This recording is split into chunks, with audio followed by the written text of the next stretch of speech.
Welcome to the 4MileCircus podcast. 4MileCircus is an independent media services company in Brooklyn, New York. My name is Shawn Mannion. I am one of the co-hosts of the podcast. And I'm Nicole Solomon. I am the other co-host of the podcast and the other half of 4MileCircus in general. And on today's episode of the 4MileCircus podcast, we are talking to Shawn Setaro, who is a writer for outlets such as Forbes, Complex, the Sondheim Review, and many. Most proud of that one, I gotta say. So I mentioned it. And amongst many other publications, websites, etc. He's also a musician. He wrote the award-winning score to a little film we like to call Small Talk. That's not actually the name, though. It's 1-900-KILL-YOU if you're on VHS. If you're cool. If you're cool. It's 1-900-KILL-YOU. And he also wrote the music for our new Tips video series that you can check out on YouTube, where Shawn Mannion and I share social media tips set to the sweet tunes created by Shawn Setaro. And perhaps most notably, though, Shawn Setaro is also the host of the acclaimed hip-hop podcast, The Cipher, and we're going to talk to him a little bit today about that and how he uses social media and all that good stuff. But first, I think Shawn Mannion maybe has a social media tip. I do, but I think you forgot probably the most important thing about Shawn, which is whenever we're interviewing anybody or having a conversation where both Nicole and I are in the room and she says, other Shawn, this is other Shawn. There was an analog to this in my life for a while, so I'm glad that Nicole has to deal with this now, because for a while I had a coworker named Nicole. I remember this well. And so, whenever 90% of the time for probably a year when I mentioned a woman's name, it was Nicole. And so it was either, this Nicole or the other one. It created a lot of confusion. Some people thought I was that Nicole, and I had a much better job than I actually did. Hi, Nicole Solomon, if you happen to be listening. So there's all sorts of others. There's history here. That's uncomfortable. Yeah, I don't know. All right, I don't know. so I got a social media tip. Yeah. And I am gonna actually I'm gonna read it because I can't remember most of it because I was on set until 3 a.m. Sure you were. Okay, I was just wandering the streets. Anyway, so let's talk about exclusive time-bound content. Ooh. It's fancy. So with Instagram Stories, Instagram Live, and platforms like Snapchat, you can offer followers a unique experience for being your follower now that they wouldn't have if they became your follower tomorrow. So it's incentive for the now. So with Instagram Stories and Snapchat Stories, you can offer content to your followers that's going to disappear after 24 hours and be unavailable to anyone who happens to follow you after that period. It provides an incentive for that following you right now, or being a consistent follower who's consistently consuming what you're putting out there. You can offer unique glimpses at your work, whether you're a band or a filmmaker, or a painter, or a comedian, or a brand of any kind. You can just give whether it's behind the scenes, or if you're a band, maybe you want to share like a snippet of a song that you guys are in the middle of recording, or you're a filmmaker, you want to show, oh, here's a bit of a scene that we're working on right now. A comedian, maybe you want to share a joke that otherwise people would only get to see if you're standing on stage or whatever. And then with features like Instagram Live, that urgency is ratcheted up because Instagram Live is only available live. It doesn't save it. It doesn't. If the only way people are going to be able to see it is if they're watching it right as you're sharing it. And so this can be used to give really exclusive access to the dedicated fans of your content, including any number of things that you might not otherwise want to be like out there in the world because they're maybe not ready for prime time yet, whether it's again like a song that you guys are just working out or a scene. You could do a live Q&A if you have that kind of following. Or otherwise, you're just sharing part of the process that you don't have to worry about being permanently part of the record of your online existence. So I will say to that end, don't think I even fully understood what Instagram Live was until a few weeks ago. I was doing an interview and I saw the publicist who had come along with the two authors filming, and then he said something about, I put it on Instagram, and I was like, you can't. How much of this interview did you put up? Like, we still have to sell it, we got to get people to listen to it later. You can't just put up the raw thing. Like, are we going to have to ban people from doing this? Like, what's going on? And then finally, we went to his Instagram account. It wasn't there anymore. And somehow between that and talking to this publicist, we realized that he had actually streamed, I don't know, 10, 15 minutes or something on Instagram Live, which as a host is something I am okay with. Were 20 minutes or 30 minutes of an interview to be posted by the artist as it was happening, I would sort of feel a way about it because, I still want people to listen to it in 3 weeks when it comes out or whatever. But I think the Instagram Live thing adds, hopefully, a level of interest and can act as a teaser. I've noticed several people do variations of that in a interview setting. Yeah, you did it when we were talking to Hey Yun. It was only like 2 minutes. It wasn't 15, but Shawn Instagram lived a few minutes of an interview we were doing. And if listeners are interested in all of this and the attendant issues, I believe we, in the 4MileCircus podcast episodes 7 and 8, where we talked to Louisa and Eli from the Shondes a bit about related stuff, not Instagram Live per se. Instagram Live wasn't there yet, but we talked to him about Snapchat. We talked about Snapchat, and we talked about Instagram Stories. Yes. And that was specifically a music-based ways to use these things and ways to intentionally create scarcity. For instance, it's live, you can watch it for a bit, but then it disappears and goes away forever, and how that's useful promotionally and blah, blah, blah, blah, blah. So go back into our archives. They're good. Yeah. What I will say is, as someone who's part of my job at Complex, which I assume you get to, is reporting on dumb shit rappers do. If you do some dumb shit on Instagram Live or Snapchat, there will be someone who discovers how to save it and post it on Twitter. So, scarcity, yes, but don't think that it, there's no way of saving it or that it is gone forever if you're going to do something that may get you in trouble. Never do anything with technology you don't want anybody to catch you at, because they will catch you somehow. It's true. It will happen. Thank you for that. Oh God, everything I want to say sounds slightly so paranoid. No, not paranoid. It just all sounds like a double entendre that I don't mean. Not sure where you're going with this. No, we're not going to go there. I'm just appreciative that our guest today contributed to the social media tip and brought additional. That's great. Which is just a tip. Yeah, I was kind of going in that direction, but it was going to get a lot worse, so I needed to stop. Well, we just released the Lisa and Levi episode, and that was like the first half of that episode was making that joke. Yeah. So. And what a good joke it is. It's just a great joke. So, thank you for that tip, Shawn Mannion. And moving forward, do you have more to say? No. Can we move into the interview? Can we interview our guest, other Shawn? Okay, I'll allow it. On our new podcast, Too Many Shawns. That's the podcast I live in. Too many Shawn. Too many Shawns. I don't remember. Takes a lot to make a Shawn.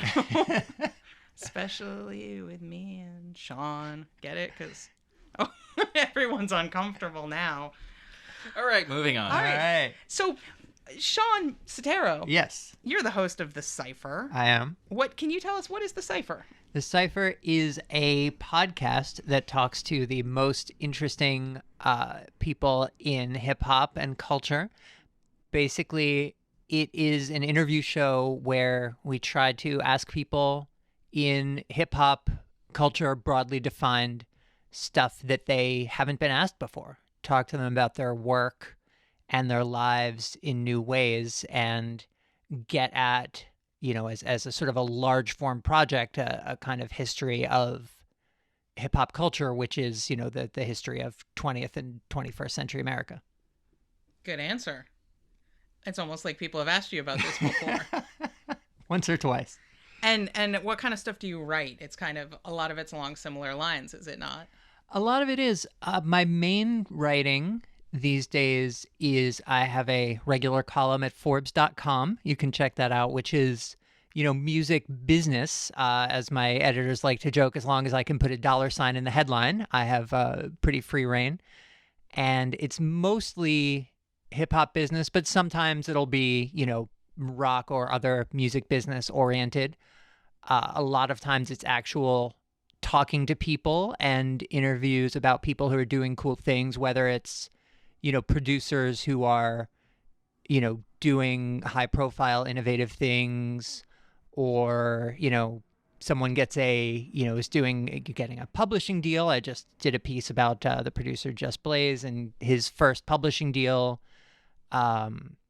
Or sometimes it's, Fender's putting out a new line of guitars and I get to go and play their new fancy guitars and talk to the CEO and stuff. So there's that. There is my work at complex.com, where I'm a news editor and writer. And that's very, what is going on right now, this very second that their audience might be interested in. And, I have to assign and write those. And that can be anything from, the latest Trump outrage to a new Drake song to, the latest blooper sports play.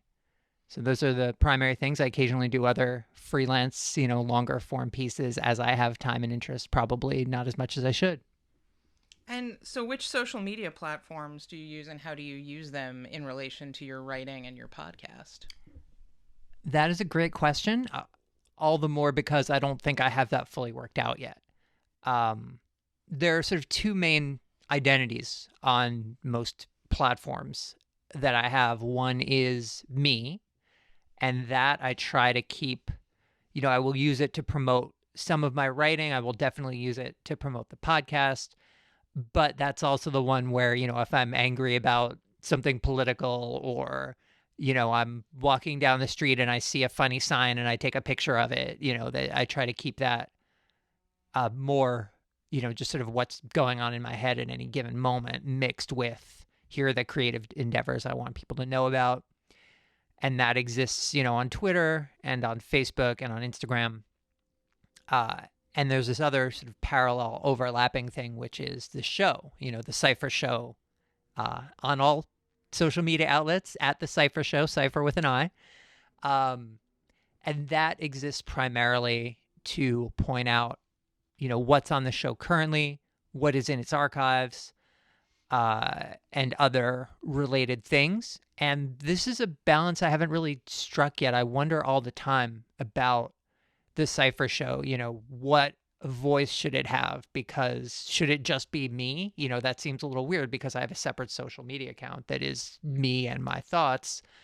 And, I'm representing the show and, the work of me and the show's producer, Josh, who is really, half the deal at this point. So I feel a little reluctant, going on something that doesn't have my name and saying, hey, here's what I think, me. But I also don't want it to be cold and sterile. Like, here's the new show. Here's last week's show. Here's the show from 3 weeks ago. Maybe you missed it, guys. And so I feel maybe sometimes I err a little bit towards that, but I don't know if I've found a comfortable balance. Well, how do you and Josh divide up promotional work on social media? And also, so you're on Twitter, you said, and what else? Twitter and Instagram and Facebook. Josh has very much taken to Facebook. I will post on there occasionally, but he is largely the one who does that. And who posts as the Cipher show. Posts as the Cipher on Facebook. And, not coincidentally, perhaps, that's where we get a lot of our listens from. We'll generally post, one post per episode that, we will boost. We will sort of buy into the Facebook ad scheme and throw a little bit of money at it. And he's the one who sits down in the nitty gritty of like, okay, we have this person on the show. You know, what are the parameters we want? Who do we want this ad to reach? How do we ensure that it's, you know, not too broad and not too narrow? You know, who are, you know, we say, oh, do we want fans of, you know, podcasts that are similar and something so that we get a narrow stretch who is likely to like this particular episode. You can't just say, I want fans of Nas, because then you'll get 18 million people and, you know, that doesn't do anyone any good.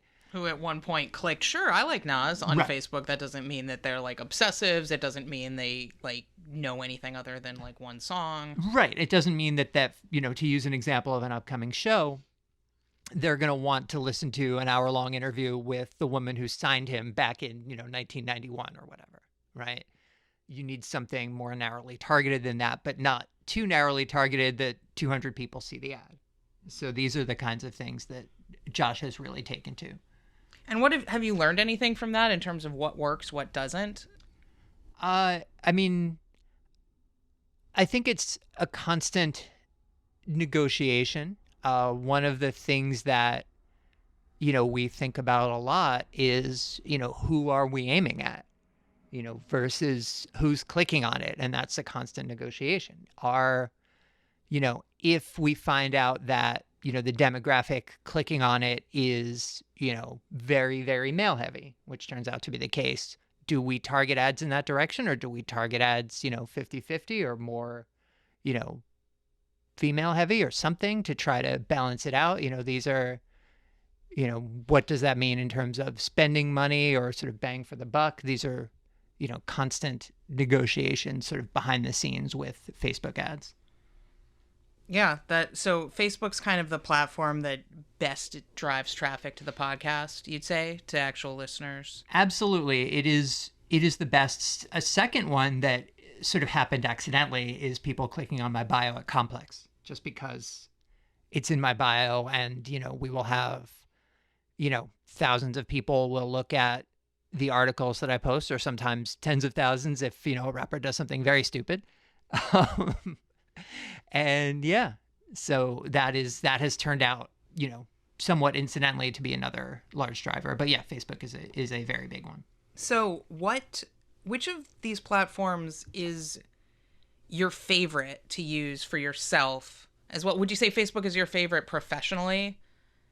Like you said, it's the most, you're getting the most results, but I don't know if that makes it your favorite, least favorite, personally and professionally. Okay. That's a good question. I would say one thing that I really enjoy about Facebook is kind of the level of conversation, because you're not limited to the, you know, 140 character comment. You can really see what people think. You can really see, you know, engaging conversations about everything from, you know, music, politics, whatever, from people, you know, a whole lot smarter than me. So on a personal level, I enjoy that aspect. And on a professional level with the Cipher, you know, I think we get the most immediate feedback. I don't know. I like seeing the Twitter feedback, because I feel like that's, you know, people actually have to go out of their way to type a thing and add us and so forth. And they often are very, very enthusiastic. And I love seeing that. So Instagram, not so much. You know, I've been told that I should post far more on Instagram than I do by, you know, expert types like you two. And I always just am like, well, what should I post? What do I do? And the, you know, adding 20 hashtags, and it just seems, you know, and it's, you know, do you copy and paste into the thing? Yeah, I guess so. Yes, the answer, listeners, to that question is yes. You have on your notepad, on your phone, a list of your hashtags that are going to work for 95% of your Instagram posts, and you copy pasta. That's what you do. And you should just have seen the look on Nicole's face just right now when he started saying that, side-eyeing the fuck out of him. I swear to God. Absolutely. Like, she's just like, I have told you this so many times, motherfucker. So it's and I suppose it's not even that as much as like I can't, I find it difficult to, think of things from a perspective of the show to post on Instagram 3 times a day. It's almost like maybe you could do something like, I don't know, take a picture of a guest you've had on the show and maybe a quote from something they said on the show, and then you go to maybe it doesn't have to be Photoshop or anything like that, but maybe like Canva.com. Sure. Maybe I've mentioned this to you a few times. And then you go and you put it all together, kind of like we did for you a year ago. Maybe if you go to the Cipher Show Instagram, if you go back about a year, for a while, there were a bunch of quote posts, much like the ones that 4MileCircus now does for our podcast as well. Sometimes. Yes. That we sometimes do. Yes, those are... But that's, I don't know, like, would that be the kind of thing that maybe... That might be the kind of thing that ideally should happen more, yes. But it's not like you're already working like 5 jobs and never sleep, and plus you manage to find a way to run like 22 miles a day. Right. So you have so much time for making quotables. Yeah, I mean, I think it takes a lot of effort to put the show together, and that's sort of a constant negotiation of like, it's never quite done until it's ready to go out the door. So that, that you're right, that ends up taking a lot of time that maybe in a long-term audience building sense would be better spent on social media, but I get so obsessive about the end product.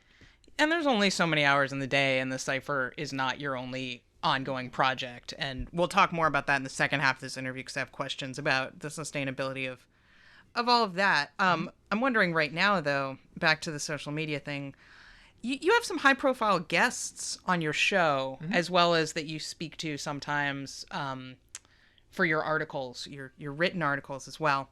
And I'm wondering how that plays into your social media strategy. Basically, if we have a high-profile guest, either for an article or for the show, I try to get them to tweet about the experience, or share and share it on Facebook. And those people who do that, it tends to help a lot. How do you try to get someone to do that for our listeners at home who may have their own projects and are like, but how, I don't want to tell people they have to. There are several ways, primarily hitting up the person in some sort of private form, whether it's, via email or a Twitter DM or something, and, trying to be enthusiastic and, direct but not overbearing, of, sharing, trying to explain, sharing this helps, share it far and wide, whatever, language you feel comfortable with works for you. I should probably be even more aggressive about that than I am. And, that can help a lot, but it also depends on that person's relationship with social media, and who their audience is. Yeah. Can you give examples with or without names? Sure, I can definitely give an example with name. One of our most popular episodes of all time is with the rapper Joe Budden, who, by record sales or whatever, is nowhere near, a Nas or RZA or, some of the other, popular guests we've had. But it's one of our most popular episodes of all time because he has, from the very beginning of his career, focused on kind of being an internet personality. He was doing, blog TV and stuff back when that was a thing, and has a podcast and, is very active on Twitter and all that stuff. So, not only would he tweet about it, but his fans who are on the internet all the time heard this interview, heard it was something unusual, and they ended up in turn, getting turned on to it from him because he tweeted about it. And then they in turn said, wow, this is something really unique from this person, whose life I've been invested in for, 2 years, 5 years, 10 years, and being excited and sharing it themselves. Which is exactly how, in theory, social media is supposed to work, and what makes it so great and such a useful promotional tool. Something that sticks out to me in you talking about that is the key ingredient here, though, is, and for listeners at home who want to create content and have it go viral, or at least be seen or listened to by anybody, you had content that people want. You had artist who has dedicated fans. Joe Budden has serious fans. He's, high quality guy who's done great work that a lot of people feel strongly about. And you did. And reality television. And reality television, which you also talked to him about in that interview. It's a good interview. TheCipherShow.com. Go look it up, the Joe Budden episode. But also you did not just another interview with him, but you did a really, like, if those of you who've listened to the Cipher probably can attest to the fact that it's a fucking good show. Like, Shawn does his research. He asks people questions, like he said, that they don't get asked all the time. You're not hearing the same shit you already know. If you listen to that show, you learn new things about artists you care about. Or, like in my case, a lot of times I listen to it. Now I'm promoting your show. But it's all true. This is all true. Like, a lot of times you have guests on who I don't know even who they are, but by the end of it, I want to listen to their music, or I want to look into the films they've produced, or I want to find out more about them because you get to such interesting stuff. And so they're legit good interviews. So if you're a fan of somebody and they go on the Cipher, you're probably going to be pretty excited about it, and you're going to want to spread the word to other people who also are fans of that artist, because they're going to be interested in it. It's not twisting someone's arm to, like, will you please, like, check out my thing, check out my, like, not like, some guy being like, listen to my mixtape who you've never heard of. And you're like, it's probably going to be garbage. Like, yeah. It's the Cipher show is always. Stop talking about my mixtape like that. One of my proudest social media moments, in fact, maybe the single most, the single greatest moment on social media for me was, we did an interview with this guy, Alabi, who, without going into it too much, he is an important player in this sort of offshoot of the Nation of Islam called the Nation of Gods and Earth, which, despite being very small, had a big influence in hip-hop just because of where it was and who was involved and the sort of way it operates with the slang and their concepts, whatever.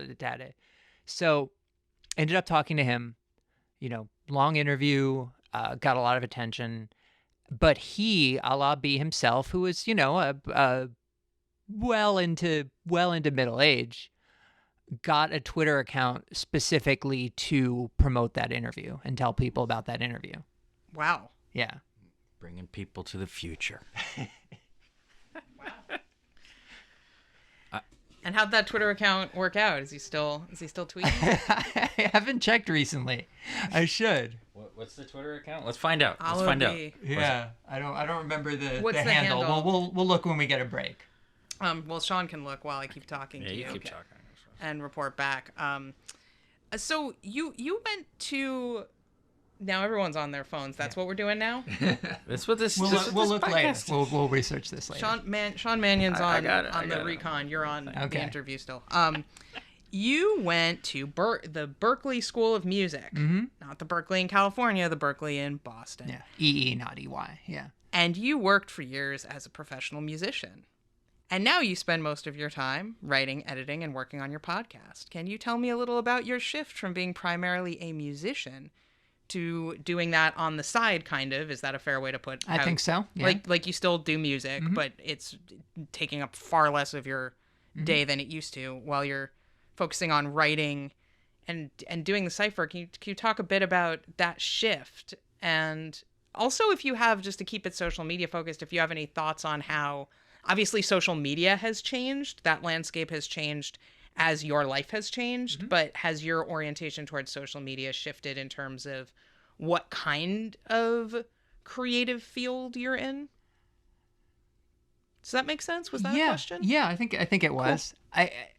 First, I guess the shift was never exactly planned out. I didn't wake up one day and say, I am no longer going to try to play music for a living. I am going to be a podcaster, or I am going to be a music journalist.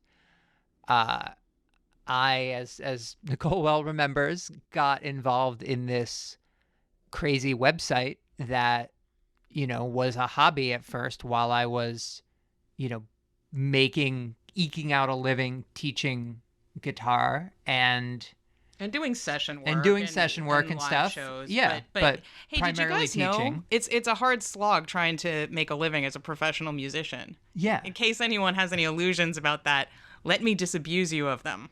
So yeah, I was, primarily teaching guitar out in, a school of rock type place out on Long Island, a couple days a week, and freelancing other stuff, and doing this, rap music website as a hobby. And I got in early enough that it became a job at some point after a couple years. And by the time that wound down, I was just kind of so ensconced in this world of, sort of the hip hop industry, broadly speaking, that staying there just kind of made sense.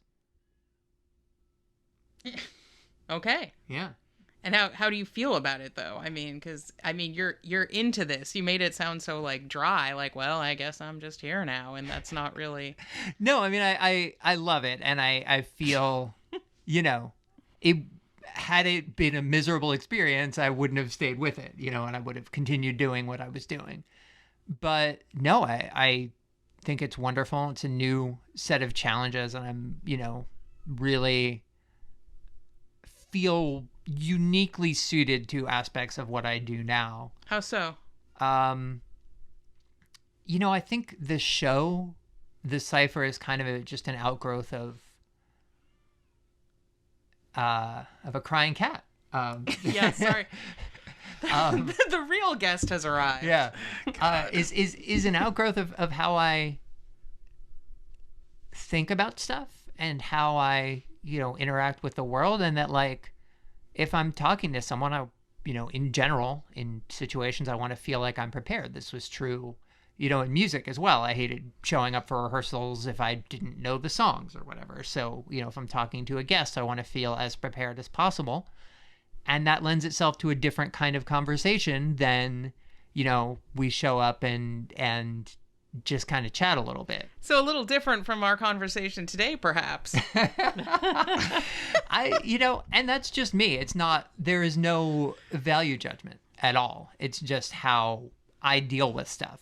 And I create the kind of show that I like. And I think, because of that, I'm sort of uniquely suited to do it. What kind of show do you like? One that, focuses, I think, primarily on people's work rather than, being so focused on, gossip or, funny anecdotes or, so you ran into a more famous person than you one time. What was that like? Yeah, well, that's just a shitty interview. If you're like, hey, so you've met more famous people than yourself. Let's talk about them. Right. Like, that's right. That's not right. It's a good way to get guests to not want to come back, though. Yes, definitely. But so have you noticed a shift, though, in how you use social media between these careers as a musician versus as a writer, podcast host?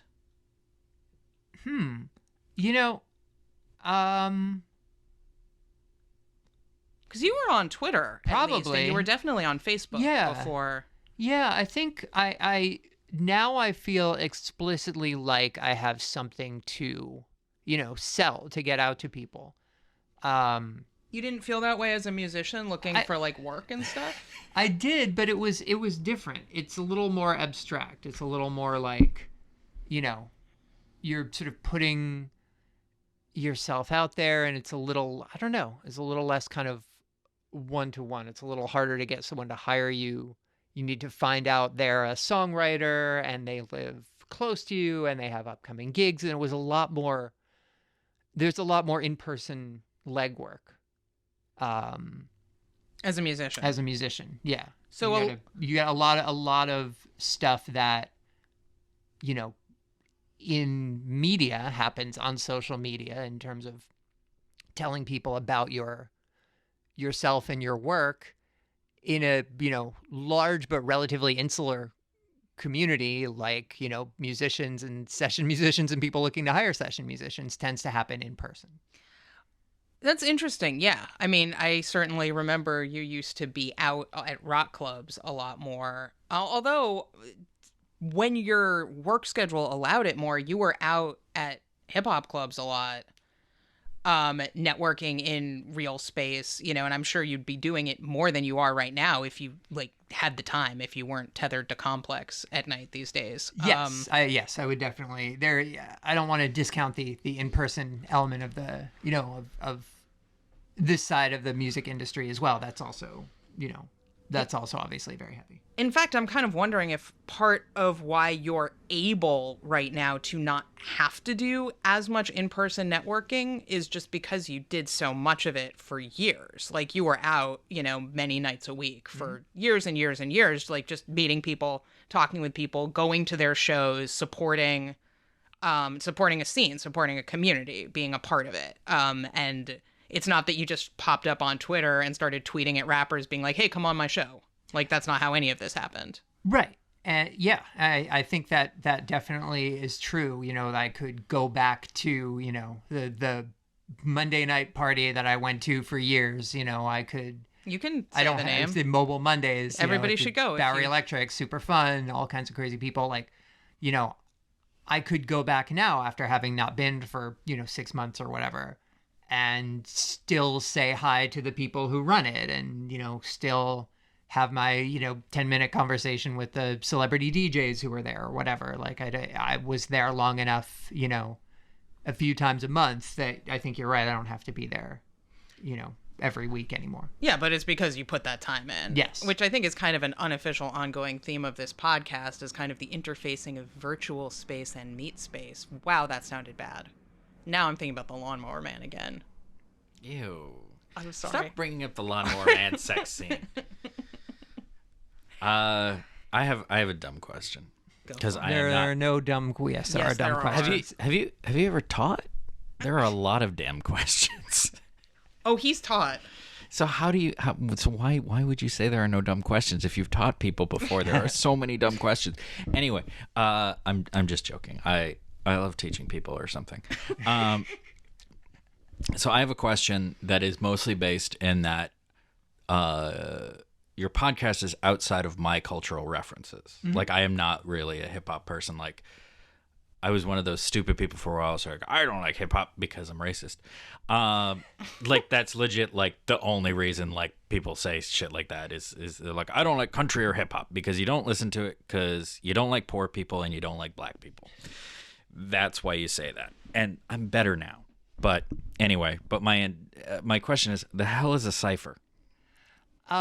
So it has several different connotations in, hip hop culture, which is sort of part of why we chose it. All of them revolve around a circle. Uh-huh. It can mean, one connotation is just people standing around in a circle rhyming. Okay. Right? That's sort of the most common.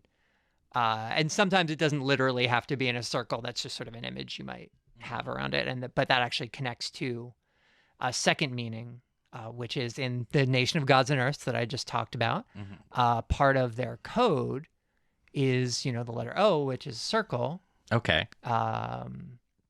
Is, the cipher, right? Okay. So yeah. It sort of connects back to that. Interesting. And it has come to be a general term for, a conversation about a topic. Okay. So it has that more generic meaning as well. Okay. So yeah, and even your logo then has like a whole multiple meaning there because it's the microphone, but it's a circle. I get it. Yeah, that's cool. It's a good logo. It was designed by a good logo designer. That's true. To Drake out of Dallas. Shouts to Drake. Yep, great music producer and logo designer there for many of your needs in that world. I looked up Alabi. First of all, first hit on Google is your podcast interview with him when you put in his name. He has 13 followers on Twitter, so people should really Alabi7.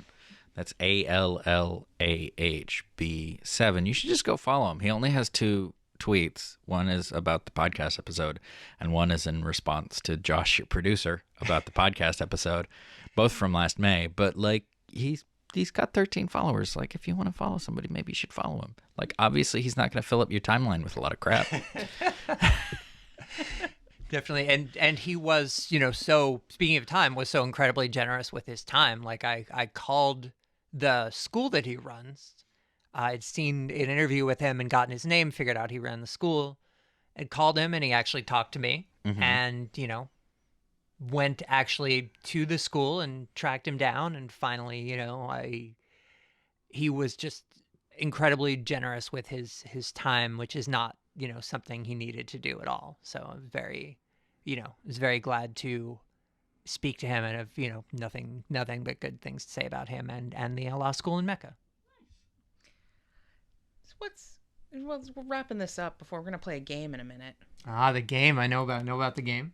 You don't know about this game. I don't know about this game. You might know about this. Should we do the...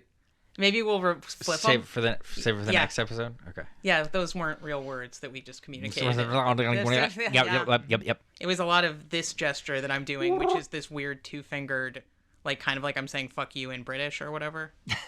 Right. Kind of. Anyway, but before we get to that, is there a takeaway you have, a biggest social media lesson you've learned since starting the Cipher? It can be like that I hate it. It can be anything. It doesn't have to be a good lesson. It just needs to be a big lesson.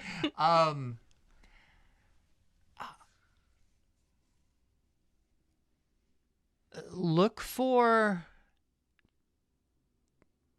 repeat commenters.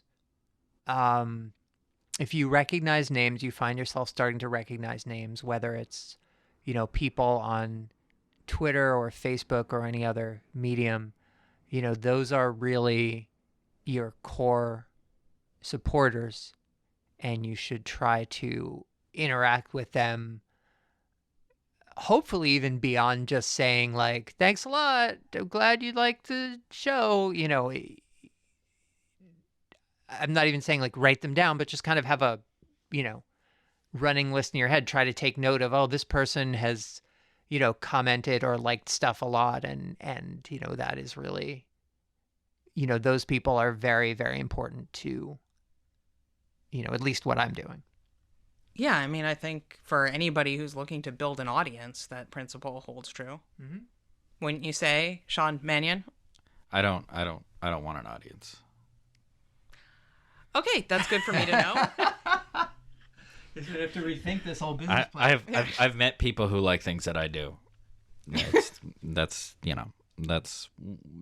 there's enough of them. There's like 3 of them. That's plenty. Okay, so maybe let's play a game then. All right, let's play a game.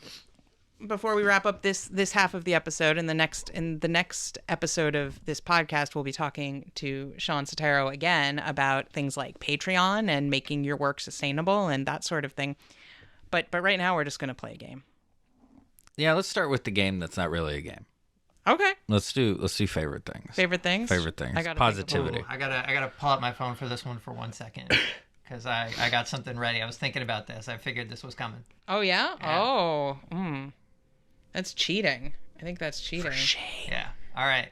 So, favorite things? Yeah, go for it. All right. Oh, I see what your favorite thing is. So my favorite thing right now is this New York Times article from a couple days ago. Oh, God. By Glenn Thrush and Maggie Haberman called Trump and Staff Rethink Tactics After Stumbles. If you haven't read it, it's been aggregated pretty much everywhere. So chances are you've at least seen an article about it on Mediaite or Jezebel or, The Independent or whatever. It's the one where Trump's aides meet in dark rooms because they don't know where the light switches are. And Trump is mad because his press secretary was played by a woman on television, and he thinks it means that his press secretary is weak. And in Bannon fairness, bullied his way onto the National Security Council, and the president didn't even know. That's the best part. Yeah, he didn't even read it. And he kept saying stuff was going great, and then eventually realized it wasn't. It's like everything's going great. No, it's not. Oh, it's actually really bad. Oh, God, I hope he kills himself. See the flames all around you. Yeah, It's not flames of praise. Yeah, and Reince Priebus, everyone, doesn't want to admit he's a loser and doesn't have any power, even though he doesn't have any power and is a loser. It's great. It's a great piece. There's not much to be happy about with this presidency, but this article made me happy. Well, who knows? This episode's going out in April, so it could be worse. I mean, it could get better. Yeah, so this article is published on February 5th for listeners, just so, whatever hellscape you're living in by the time you listen to this, know that at least for a few days in February, we had some stuff to laugh about. They still won't know how to find the fucking light switch. They just, how do you, it's a light switch. There's got to be one in that room. I know, but those could be big rooms with molding. Right. And art on then the they walls. hide them. They hide them so it looks classier, probably. Plus, they put up all that new, Andrew Jackson shit, so maybe they, hung a portrait over a light that's switch. Right. They put up a bunch of Andrew Jackson stuff. Yeah. I, forget half the things that are awful. It's you can't take it all in, and you can't hold it all. It's too much. Yeah, too bad. No, I agree. I think, in fact, that is my favorite thing is drinking to forget what's going on. I am putting some Brewers kids through college right now. Let me tell you. Okay, so your favorite thing is drinking to forget. My favorite thing Do you have another one? Or that's it? I mean, I forgot. No, this is sort of silly, but the other way coping has been watching TV of not necessarily it's bad TV, but it's sort of not particularly good TV. It's sort of mindless. We started watching New Girl with Zooey Deschanel, and she's fine. Her dad's a super good DP. Her mom is very endearing. She's okay. This is an interesting favorite thing. New Girl? Yeah. It's pretty funny. When you don't want to think about it, if you don't want a smart comedy, it's pretty funny. The cast is endearing in their inane quirkiness. They're we're all super quirky, and it's okay, cool. That's kind of her thing, right? Yeah, that's kind of her thing. Her brand. But it's the whole cast is all just weird ass people. Mm-hmm. What the listeners are missing is that you look rather pained, Shawn Mannion, as you're saying all of this. Because it's a little for the longest time I was not interested in the show and avoiding the show, and I was kind of looks twee as fuck. Oh yeah, totally, and it's totally that. But it's sort of got this charm to it, and they have this game that they play that has no rules on purpose from the writers. It's called True American, and it's a drinking game where the only rule that I've figured out, they have 5 seasons and we're in season 3, is it's drinking and the floor is lava, and they keep shouting out names of presidents. It's weird. Wait, this is something that's on the show? Yeah. And the characters play it on the show. Yeah. You only see clips of different parts of it. So, So yeah. Okay. So yeah, it's one of those I don't feel like this is a super good show, but it's if you just want something sort of fun, it's fun, and they just sort of make fun of the tweeness, I think, of Zooey Deschanel. It's sort of, she's just a super awkward character. It's fun. Okay. So that sounds good. it's also fun because I'm drunk most of the time. So. Well, being drunk is fun, except when you're me and you go on Facebook and I still talk think too that's a much. good thing. I think it's a good thing. You and I are different people. Yeah, well, I also don't have to deal with that fallout of you being drunk on Facebook, so. Facts, because you're barely ever on Facebook, which is smart. My favorite thing is the Raoul Peck documentary, I Am Not Your Negro, based on the work of James Baldwin. I was fortunate enough to see a screening of it last week at the Schomburg Center before it opened in theaters. It's in theaters now. Hopefully it'll still be in theaters when you all listen to this. And if you do, please fucking just go see it in theaters. Go buy a ticket. Buy it on VOD, whatever. It's maybe my favorite 2016 movie. It's up for the best documentary Oscar, which the Oscars will have happened by the time you hear this. I hope it wins. It's up against some good stuff too. I know 13th and the OJ Made in America 5-part doc, which is amazing and I loved. But this is really I Am Not Your Negro, narrated by Samuel Jackson, who just does a masterful job of narration. He's not in Samuel Jackson mode, doing the kind of caricature of himself thing at all. I knew that he did the narration, but I had forgotten. And I watched the movie, and I wasn't thinking at all during the movie that, oh, this is Samuel L. Jackson because he just disappears into the words and serves the words so fully that at the end, when his credit came up, I was like, oh shit, that's right, that was Samuel L. Jackson. I completely forgot. It was a really James Baldwin is a very important writer to me. He's a very important writer to this country. We are very lucky to have had him. He did an amazing body of work, his fiction as well as his nonfiction essays, which are amazing and fantastic, and made a very, very big impression on me when I first read them in college, and have stayed with me as very, very crucial ways of being able to understand the chaos and madness and horror that is the United States a lot of the time, including right now. Although it's not a film specifically about Donald Trump or anything like that. It's a film looking at three friends of James Baldwin's, Medgar Evers, Malcolm X, and Dr. Martin Luther King Jr., all of whom were murdered in the 1960s, and trying to look at the story of the United States through the stories of these three people kind of knocking those stories up against each other and showing what they reveal about our country and our history. And all of it is very, very, very, very, very directly relevant today. I left this film feeling like I was more grounded and had a better orientation on, like, not like it made stuff any better, like stuff's still awful, but I felt more oriented in terms of this moment in a context of a much, much longer history of racism and white supremacy, amongst other evils that we continue to be stuck in to this day. And I've thought many times, like, oh, I wish James Baldwin was still around to comment on current events of today. And watching this film, I was like, well, fuck, we have James Baldwin here to comment on current events of today. So much of his work that he wrote decades ago is about today, is directly relevant to what's going on today. It's just as relevant now as it was when he was writing it.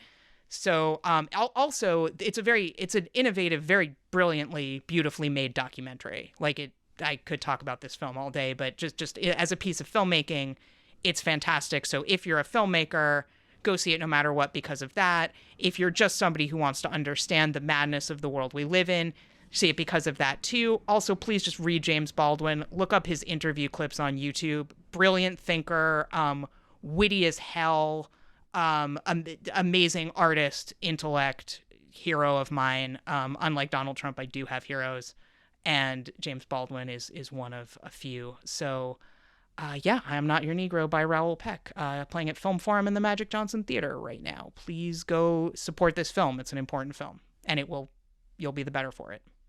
That's my favorite thing. Cool. I still just like drinking. But so that's the end of the show. Where can people find you again, Shawn? You can find anything about the Cipher, our entire past episodes on archives and current show, and anything you want to know about online for free at theciphershow.com. That's Cipher with an I. And at the Cipher Show on Twitter and Facebook and Instagram. And you can find me on Twitter at Same Old Shawn. That's SHAWN, like Shawn Carter. And we are 4MileCircus. That's 4MileCircus.com, at 4MileCircus on Twitter and Instagram, /4MileCircus on Facebook. And we'll talk to you later. I guess. Bye. All right, bye.